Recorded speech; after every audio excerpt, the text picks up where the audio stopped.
The Minnesota Timberwolves have had the perfect offseason for them. They've added depth, they've added some young talent, and they went out and re-signed their guys. First off, it was Johnny Juzang, who they just brought in the other day on a G League contract, but he's proved he can play in the league. He is the prototypical NBA modern 3-and-D wing, standing at 6'6" with a 6'11" wingspan, and he's a guy that can help the Wolves out next year, just giving them another guy to bring off the bench. He's still very young, at just 23 years old. He averaged 8.9 points a game, 2.9 rebounds, 1.1 assists, 0.6 steals in 20 minutes per game last year, shot 43% from the field and 38% from three, and this was a little bit of a down year for Juzang. Last year was even better. He had a little bit more volume from beyond the arc, but with the 38% this year, it was 4 percentage points down from last year. So he has proven that he can be even better than that. And like I said, that was just his age 23 season. He will be 24 years old next year, so he could definitely factor into the Wolves bench. Then you have Johan Beranger,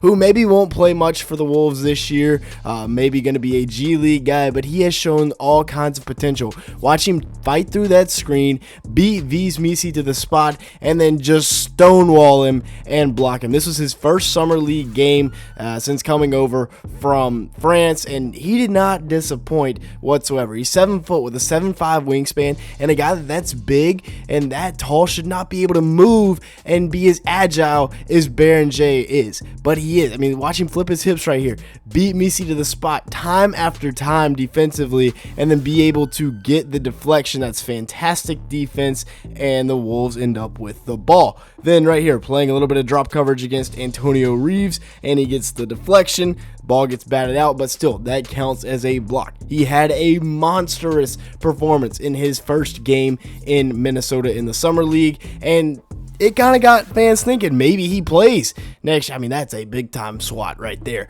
But I doubt he plays next year because, of course, they have Rudy Gobert. And then he didn't play as well the rest of the Summer League as he did in his debut, where he had 11 points, 8 rebounds, and assists, 2 steals, and 7 blocks in just 23 minutes of action. And everything we've shown you so far has been defense. The offense has been all right, little push shot right there, but I think he's really limited right now to just catching lobs. The Wolves really wanted Beranger, though.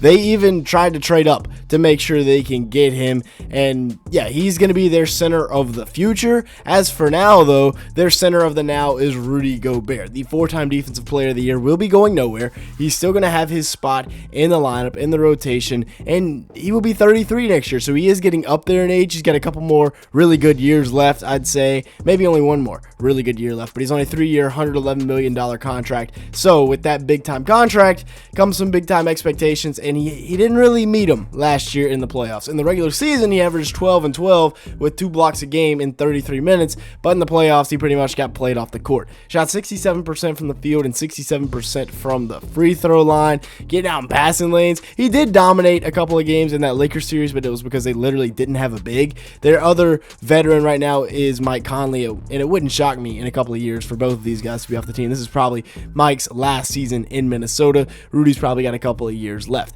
As for Nickeil Alexander-Walker, he goes to Atlanta on a 4-year, $62 million contract. He averaged 9.4 points a game, 3.2 rebounds, 2.7 assists, and 0.6 steals in 25 minutes a game. Shot 44% from the field and 38% from 3 on 4.5 attempts. But where he really made his money was in the Western Conference Finals, where he averaged 12.2 points a game, 2.6 rebounds and assists, and 41% shooting from the field. That's where he went out and got his money, because he's a wing. He's 6'5" with a 6'9" wingspan and can defend pretty much every single position. So the Hawks saw that. They're like, hey, we want that. They go out and they sign him in free agency. But good news for the Wolves, they have pieces from within to replace him. Jalen Clark defensively and Terrence Shannon Jr. offensively, because Terrence Shannon Jr. was a stud last year in the Western Conference Finals. Talking about guys that outplayed their minutes, TSJ in Game 3 put up 15, 2, and 1 in just 12 minutes and averaged more points per game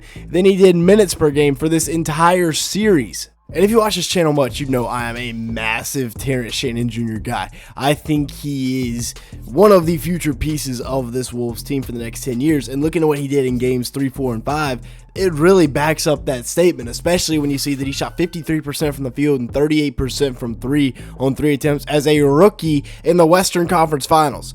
The Wolves outscored the Thunder in games 3 through 5, all of which TSJ played. Now, in the regular season, he only played 32 games, but he still put up some decent numbers. I mean, 4 points per game, 1.5 rebounds, and 1 assist in 10 minutes is not terrible. The per 36 numbers on that are through the roof. 48% shooting from the field, 36% from 3. That is not normal for a rookie. Now, I know he's not the average rookie. He was quite literally 24 years old, older than Anthony Edwards as a rookie. So he is an older guy, but Chris Finch just doesn't like to play the rookies as much, or the younger guys in general, because all three of these guys could have had a bigger role last year. That includes Rob Dillingham, who is going to need to have a big time second season, because they invested a lot of draft capital into Dillingham. Now, he's 6'3", about 176 pounds, more like 6'2", I'd say, though. And remember, they gave up 2 first-round picks, an unprotected first, and then a pick swap, so really like 1.5. But he averaged 4.5 points a game, 2 assists, 1 rebound, and 1 turnover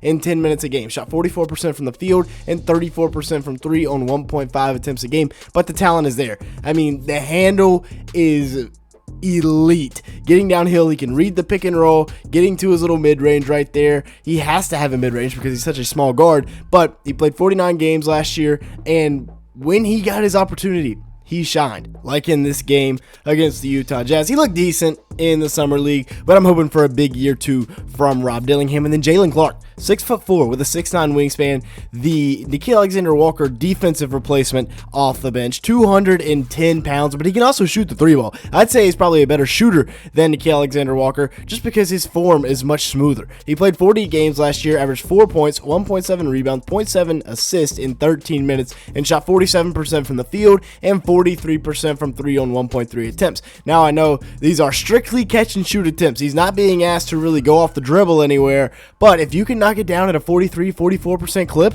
off the catch and play elite defense like Jalen Clark plays, because he's a fantastic perimeter defender, there are a lot of teams in the league that can use a guy like that.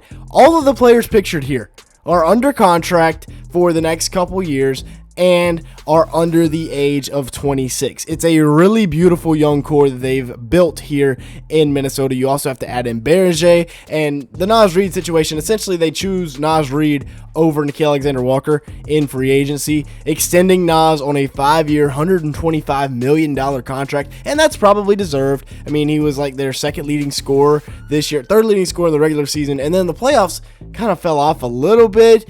But, you know, the Thunder were just all over that spin move in the Western Conference Finals. He never got it going. He averaged 14.2 points, 6 rebounds, 2.3 assists, and a block in 27 minutes a night. Shot 46% from the field and 38% from 3 on 6.2 attempts a game. But the Wolves are really going to have to get better. They're going to have a lot of development because the West will be tougher. They kind of had a Mickey Mouse run last year playing a banged-up Warriors team and then a Lakers team with no center. This is what I think the lineup will look like. We'll see, I think, some more of Nas Reid starting instead of Rudy Gobert from time to time. We'll see how that works out, though, and how Chris Finch wants to play that. Remember, they bring back Julius Randle, who was elite for them last year, especially down the stretch. Jaden McDaniels is here. If we get a leap out of Jaden McDaniels, you could see a legit big 3 forming in Minnesota. They still got guys like Dante DiVincenzo, and then, of course, Anthony Edwards. And I think this is a big year for Ant because he needs to prove that he can get it done at the biggest level. He's got all the help in the world. He needs to prove he can get it done. With that being said, that's going to be it for today's video. Thanks so much for watching. Make sure to hit the like button. Leave me a comment down below and that subscribe button if you did enjoy at any point. And with that being said, thanks so much for watching today's video.